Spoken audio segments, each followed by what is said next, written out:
서울시는 2009년도부터 전국 최초로 탈시설 사업을 추진하기 시작을 했습니다. 그리고 정부와 타지자체의 탈시설 정책을 지금까지 쭉 견인해 오고 있는데요.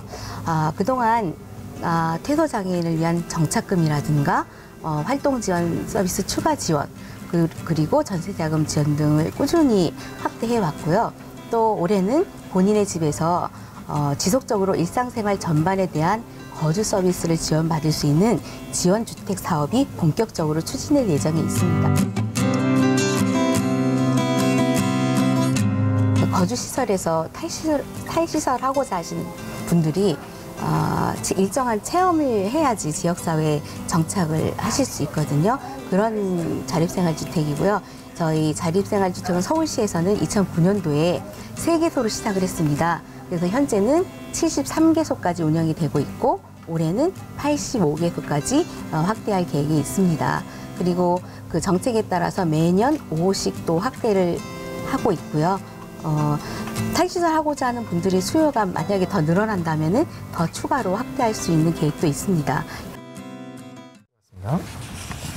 네, 계획은 참 좋습니다. 근데요, 지난해 서울시가 발표했던 제2차 장애인 거주시설 탈시설화 추진 계획이요. 발표가 딱 됐는데 탈시설 지원하는 인원을 1차 지원에서 반으로 줄이고 또 시설 중심의 정책 방향에서 벗어나지 못했다. 아유, 뭐 별 변화도 없구만. 똑같아. 뭐 이런 지적을 했다고 해요.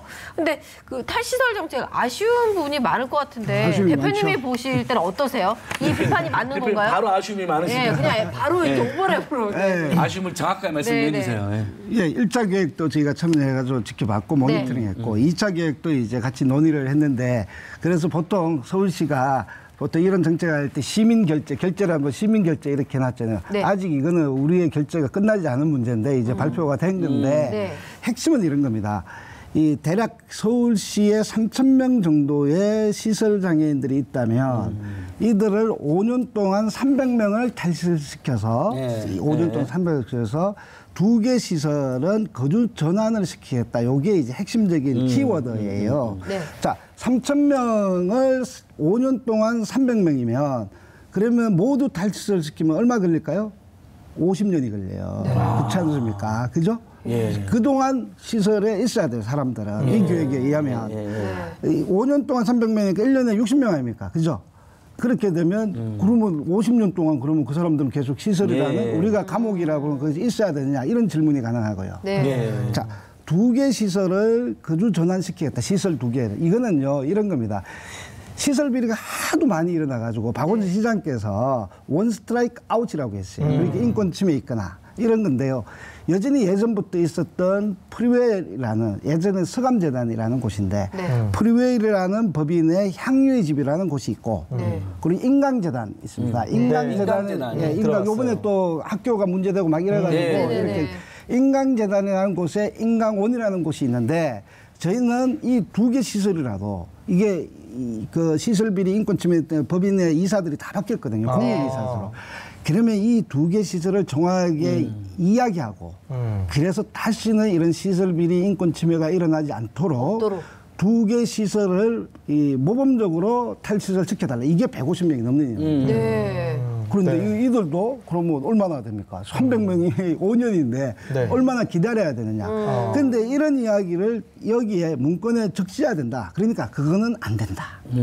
이렇게 이야기하고 있어요. 또 그러면 안 된다. 그렇게 디테일하게 보면요. 이거는 제가 생각하기에는 장애인 거주시설 탈시설 추진화 계획이 아니라 장애인을 계속적으로 감옥이라는 시설에 유보시키기 위한 계획이에요. 50년 계획이에요. 50년 계획. 이게 말이나 되느냐라는 게 저희가 이야기하는 거고요. 이걸 또 서울시 장애인 인권계획에다가 발표하고 있습니다. 그래서 이 기회에 이 문제가 좀 정확하게 좀 시민들이 알았으면 좋겠다라는 간절한 바람이 있습니다. 대표님 말씀 잘해주셨습니다. 저희 방송이 할 말을 하는 방송이거든요. 그리고 이 방송을 박원순 서울시장님이나 공무원들이 매번 보지는 않는다더라도 종종 본다고 들었습니다.